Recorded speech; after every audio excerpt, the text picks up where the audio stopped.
गुरुर्ब्रह्मा गुरुर्विष्णु गुरुर्देवो महेश्वर गुरुर्साक्षात् परम ब्रह्म तस्मै श्री गुरुवे नमः।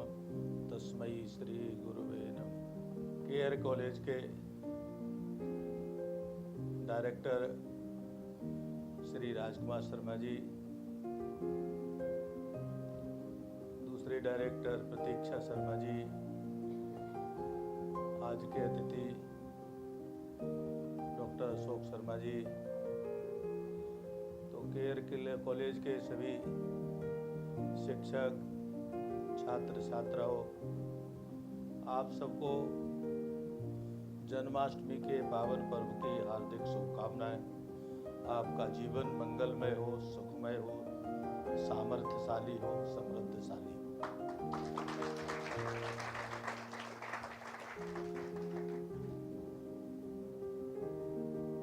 हम जो है पढ़ते हैं, जिसे हम शिक्षा कहते हैं, अंग्रेजी में शायद एजुकेशन कहते होंगे। हमारे देश की शिक्षा पद्धति पूरे विश्व की सर्वश्रेष्ठ शिक्षा पद्धति रही है। पश्चिम का प्रभाव होने के कारण वर्तमान में कुछ अव्यवस्था दिखाई देती है। जैसे महाभारत काल से ट्यूशन आ गई, ट्यूटर आ गए। महाभारत काल से पूर्व हमारे यहाँ ट्यूशन नहीं थी, ट्यूटर नहीं था। और जब से ट्यूशन और ट्विटर आया है तो शिक्षा जगत में एक पक्षीय विकास हुआ है। अर्थ को उपार्जन का साधन, ये वास्तव में अधूरी पद्धति है। हमारे यहाँ अर्थोपार्जन, वैसे अर्थशास्त्री हमसे पूर्व कुछ कह गए। हमारे यहाँ अर्थ प्राथमिक नहीं है। अर्थ जीवन के लिए अत्यावश्यक तो है, आवश्यक है, लेकिन प्राथमिक नहीं है। हमारे यहाँ प्राथमिक नर नारायण है। नर से नारायण की ओर हम जाते हैं, हमारे जीवन की यात्रा है। यह शिक्षा का हमारा मार्ग है। भारत में पहला ट्यूटर द्रोणाचार्य आया। ट्यूटर की क्या पहचान है? कुछ लेता है और ट्यूशन पढ़ाने के लिए जाता है, लेकिन वास्तव में शिक्षक की यह परिभाषा नहीं है, यह आचरण भी नहीं है। शिक्षार्थी शिक्षक से ज्ञान का आग्रह करता है, अनुनय करता है, निवेदन करता है, और शिक्षक बिना लाभार्थ के, लाभ की अपेक्षा किए बिना अपने में जो है उससे अधिक देने की शिक्षार्थी में प्रयास करता है। वास्तव में शिक्षार्थी और शिक्षक का यही संबंध है, सार्थक संबंध है। ये हमारे देश की अनेकों वर्षों से, हजारों वर्षों से, लाखों वर्षों से शिक्षा की चली आ रही परंपरा है। जब जब इस परंपरा को हमने तोड़ा है तो हमको बहुत नुकसान सहना पड़ा है। पूरे देश में अर्थ के विकास की चर्चा हो रही है। देश के प्रधानमंत्री श्री नरेंद्र भाई मोदी जी जैसे कोई मैदान में अखाड़े में कोई खड़ा हो और ताल ठोक के कह रहा हो मेरे सामने पहलवान कोई आ जाओ, मैं उसे चित्त कर दूंगा। तो ठीक वैसे ही देश के प्रधानमंत्री कह रहे आने वाले समय में हम विश्व की तीसरी शक्ति स्थापित होंगे। ये बात बहुत अच्छी है, मैं उसका विरोध नहीं करता। और आप उधर आर्थिक शक्ति की तरफ बढ़ते हुए कदम आपके हैं, मैं उन्हें रोकना भी नहीं चाहता। लेकिन देश में बढ़ती हुई घटनाएं और दुर्घटनाएं हमारी शिक्षा पर उंगली उठाती, हमारे विकास पर उंगली उठाती। और वह क्या है, हमने 1947 के बाद निरंतर विकास की चर्चा की, विकास की ओर अग्रसर हुए। हमको लगता है कई बार हम आर्थिक विकास से बहुत ऊंचाइयां प्राप्त कर लेंगे, लेकिन जो मैंने पहले ही कहा, यह विनाश भी कर सकती है। केवल आर्थिक ऊंचाइयों का विकास विनाश निश्चित करती है। आप ये बात समझ लीजिए, जिन्होंने केवल आर्थिक विकास किया वह विनाश की ओर गए। मैं बहुत नम्रता के साथ आपसे निवेदन करना चाहूंगा, एक बार मेरा आर्थिक विकास छूट जाए, लेकिन मेरा मानवीय विकास, मेरे हृदय की मानव की संवेदनशीलता, हम कहीं संवेदनहीनता की तरफ तो नहीं बढ़ रहे। और देखने में आ रहा है पूरे देश में घटनाएं होती, एक डॉक्टर की हत्या हो जाती है और ऐसी जाने कितने डॉक्टर्स की हत्या होती है, मेडिकल में काम करने वालों की हत्या होती है, मेडिकल में काम करने वाले ही एक दूसरे की हत्या भी करते हैं। यह एक संवेदनहीनता का परिचय है। हमारे यहाँ संवेदनशीलता समाप्त हो रही है। हम बड़े बड़े लेख लिखते, बड़े बड़े पोस्टर भी लगाते, भाषण भी देते, मानव बचाओ मानव बचाओ। लेकिन क्या हमको लगता है हम सुबह शाम तक सब मेडिकल के छात्र हैं और शिक्षक भी मेडिकल के हैं, हम ठीक है नौकरी के लिए काम करते होंगे, नौकरी अच्छी मिले, नौकरी में अच्छा पैसा मिले, इसके लिए डिग्री प्राप्त करने का प्रयास कर रहे, कोई बात नहीं।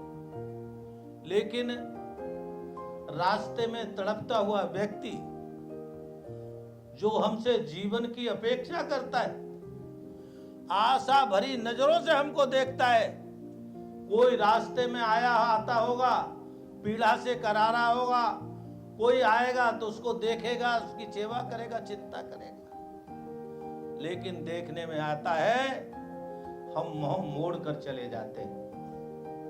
और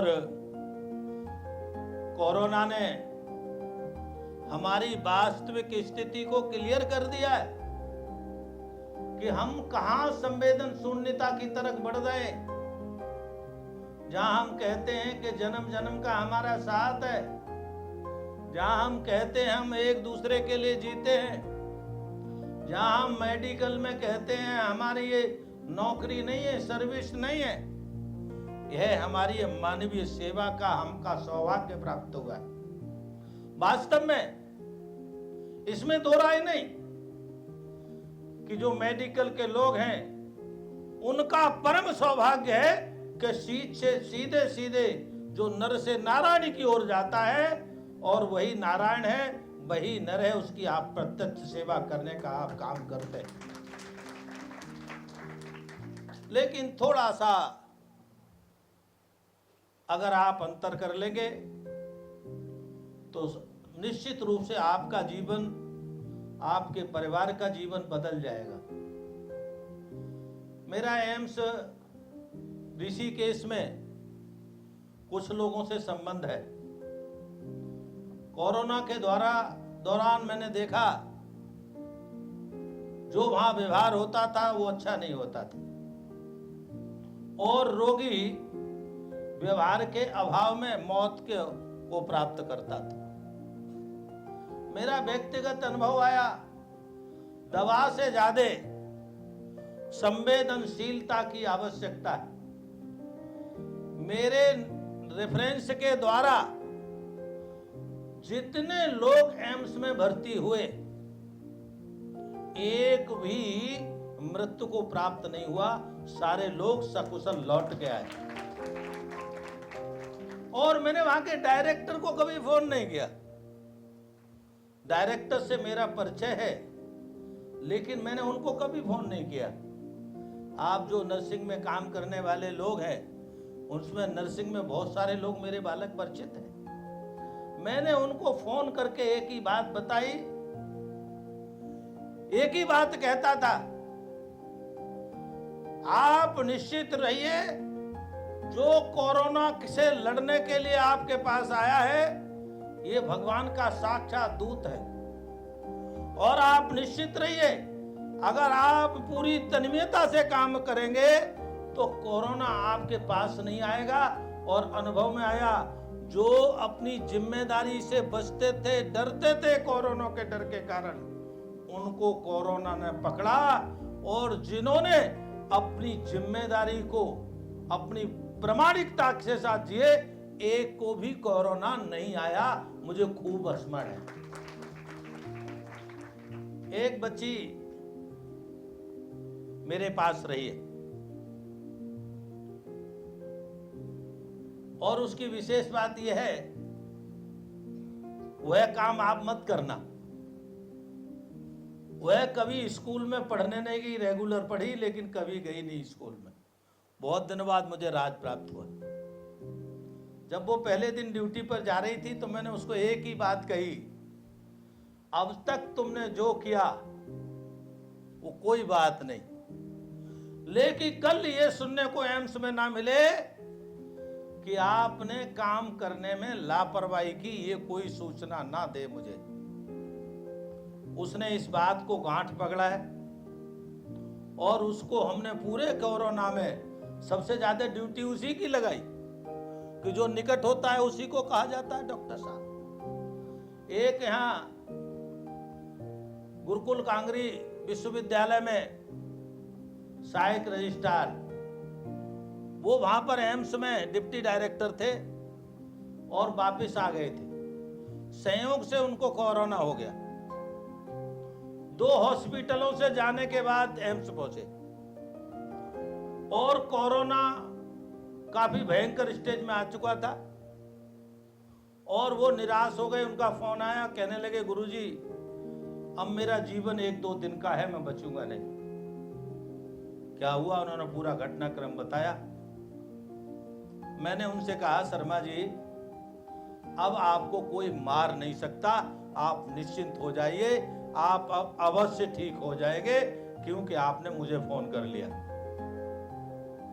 और मैंने उस बच्ची को कहा, 2-3 और नर्स बालकों को कहा, मैंने कहा बालकों जो तुम दवा देते हो दो, लेकिन इनसे बात करो। इनको ये लगना चाहिए कि संसार में कोई नहीं है तुम्हारा।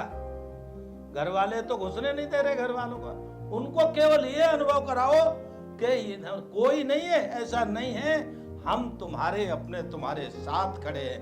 उन बालकों ने काम किया क्या? अपने हाथ से रोटी बना के ले जाते, उनको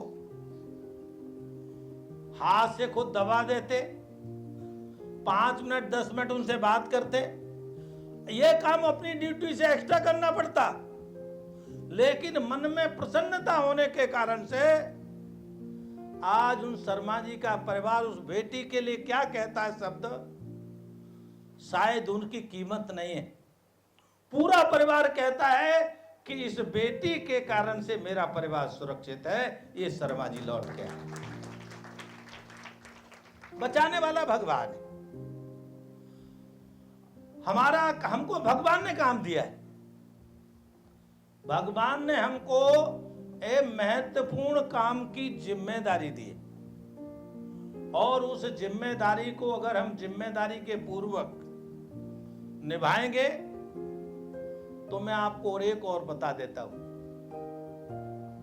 आपकी ऊंचाइयों को कोई रोक नहीं सकता, आपके ऊंचाइयों के उड़ान के परों को कोई काट नहीं सकता। आप केवल श्रद्धा और समर्पण के साथ आप काम करें।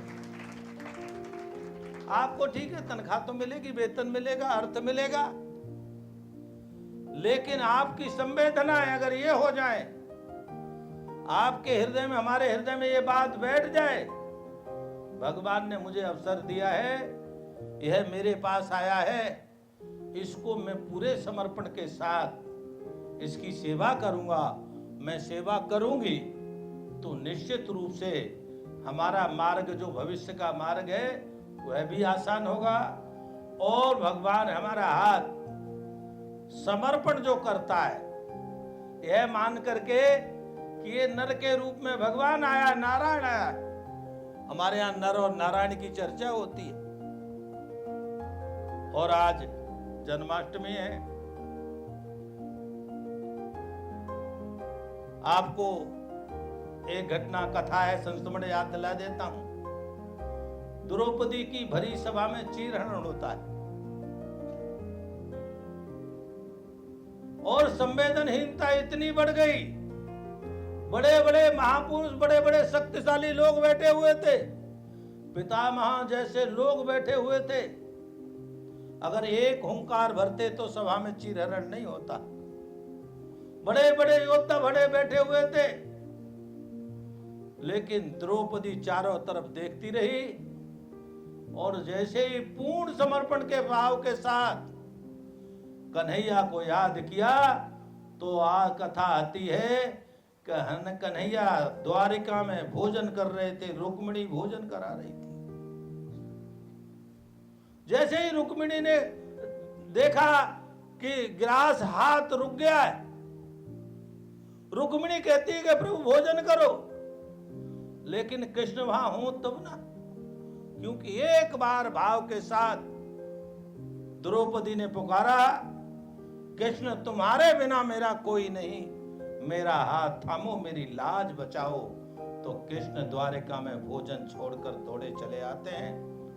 वास्तव में भारत एक ऐसा देश है,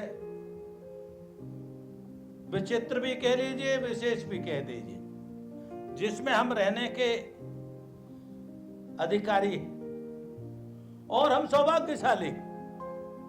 और सौभाग्यशाली मैं इसलिए कहता हूं, पूरे विश्व में, पूरी धरती पर, तीनों लोकों में ऐसा श्रेष्ठ स्थान कहीं नहीं है, अनंत नहीं है, दूसरा कोई नहीं। अगर देर न हो तो एक कथा सूक्ष्म सुनाते हुए मैं अपने वाणी को विराम दूं। एक बार भारत से संत अमेरिका गए। आप लोगों को भी लग रहा होगा कि ये स्कूल के मामले में महात्मा को कहां से बुला लिया शर्मा जी ने, तो एक विचित्र सी बात लगती है। तो जब वो महात्मा जी वहां गए, संत गए, हम जैसे सन्यासी थे, तो अमेरिका के लोगों ने होमवर्क कर रखा था। तो जैसे ही वो बैठे तो उन्होंने कहा कि महाराज प्रवचन बाद में करना, हमारी समस्याओं का समाधान पहले करो। तो संत ने कहा ठीक है, आप अपनी समस्याएं बताओ। तो एक सज्जन खड़े हुए। ये हम लोगों के बड़ा महत्वपूर्ण प्रश्न है, शायद सबके हृदय में प्रश्न आते होंगे। तो उन महोदय ने पूछा कि महाराज हमारे कुछ प्रश्नों का समाधान हमको चाहिए।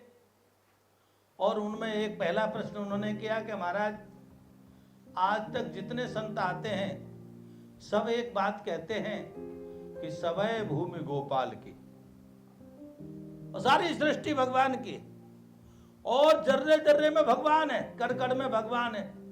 इस बात से सभी संत सहमत हैं, एक ही बात बोलते हैं। और हमने सुना है संतों के द्वारा भगवान 24 अवतार लेते, का ठीक बात है, लेकिन हमने ये भी सुना है ये 24 अवतार जब सबय भूमि गोपाल की, जर्रा जर्रा भगवान है का है, लेकिन जब 24 अवतार लेते हैं तो है केवल भारत भूमि पर लेते हैं। ऐसा क्यों? क्या भगवान भी भेद करते हैं? भगवान के अंदर भी भेद दृष्टि है? भेदभाव करते हैं क्या? या ये बात झूठी है कि सर्वत्र भूमि भगवान की है? जब सारी भूमि भगवान की है तो भगवान को जब 24 अवतार लेते हैं तो केवल भारत भूमि पर, ऐसा क्यों है? संत बड़े सुलझे हुए थे। वो बैठने लगे, उनको खड़े होकर के कहा, पूछा आपका परिचय क्या, आपका घर परिवार कहाँ है? कोई बड़े आदमी थे, उन्होंने कहा मेरी कोठी उस गली में, उस शहर में, उस नंबर के मकान के में कमरे कितने? बताइए 20-25 कमरे। बड़े आदमी थे तो उन्होंने सीधे संत जी ने उनसे प्रश्न किया कि आप ये बताओ, आपके यहां जब गेस्ट कोई आता है तो आप कहां मिलते हो? तो महात्मा जी ने थोड़ी सी ठिठोली की। उन्होंने पूछा कि आप अपने आने वाले गेस्ट से बेडरूम में मिलते होंगे? उन्होंने कहा महाराज कोई बेडरूम मिलने की जगह? क्यों भाई, बेडरूम में क्या, बेडरूम तो बहुत अच्छा सजा के रखते हैं, गेस्ट आया तो बेडरूम में मिल सकते हैं। बोले महाराज बेडरूम कोई मिलने की जगह नहीं है। उन्होंने कहा स्टडी रूम में मिलते होंगे। अरे महाराज ये भी कोई बात है? ऐसे 3-4 कमरों की बात उन्होंने करी, ये उखड़ गए, अंग्रेज उखड़ गए। उन्होंने कहा महाराज आप मेरे प्रश्नों का उत्तर दो, हमको उलझाओ मत। बोले भाई तो तुम ही बताओ, हम तो सन्यासी हैं, हमको पता नहीं इस रूम में क्या क्या, किसका मतलब कहाँ है। सन्यासी है, किसी के यहाँ कोई जगह मिल जाती है रुक जाते हैं, और अगर नहीं मिले तो पेड़ के नीचे भी रुक जाते हैं, हम तो कभी नदी के किनारे, आप ही बताओ। तो उन्होंने कहा महाराज हम तो ड्राइंग रूम में मिलते हैं आने वाले गेस्ट से। तो उन्होंने पूछा कि आप ड्राइंग रूम में ही क्यों मिलते हैं, जब आपके यहाँ इतने रूम हैं, बेडरूम आपका इतना अच्छा सजा हुआ होता है, आप वहां भी नहीं मिलते, स्टडी रूम में नहीं मिलते और अन्य कमरों में नहीं मिलते। तो उन्होंने कहा कि महाराज बेडरूम में भी कुछ न कुछ गड़बड़ रहती है, कहीं चादर उसकी अव्यवस्थित हो जाती है, और स्टडी रूम में किताबें भी कहीं इधर उधर पड़ी होती हैं, विद्यार्थियों का स्वभाव होता है। और बोले ड्राइंग रूम में हम इसलिए मिलते हैं कि ड्राइंग रूम वेल मेंटेन रहता है, सब कुछ ठीक ठाक रहता है। हमारे यहाँ परंपरा बैठक की है, ये ड्राइंग रूम उनका अंग्रेजों का ही शब्द है, तो ये उनको अंग्रेजों को समझाना था तो उसी शब्द में समझाना था। हमारे यहाँ वो बैठक होती है या अतिथि कक्ष होता है, लेकिन उनके यहाँ ड्राइंग रूम होता है। तो उन्होंने कहा ड्राइंग रूम में आप इसलिए मिलते हैं, कहाँ वेल मेंटेन रहता, सब ठीक ठाक रहता है?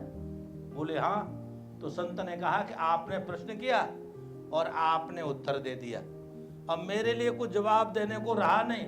लेकिन वो वहां अंग्रेज मानने वाले कहाँ थे? उन्होंने कहा नहीं महाराज आज मैं आपको निकलने नहीं दूंगा, भारत से संत आते हैं हमको बहका के चले जाते हैं, आज तो आपको ठीक से उत्तर देना ही पड़ेगा। तो उन संत ने जो उत्तर दिया वो हम सब के लिए बड़ा महत्वपूर्ण है।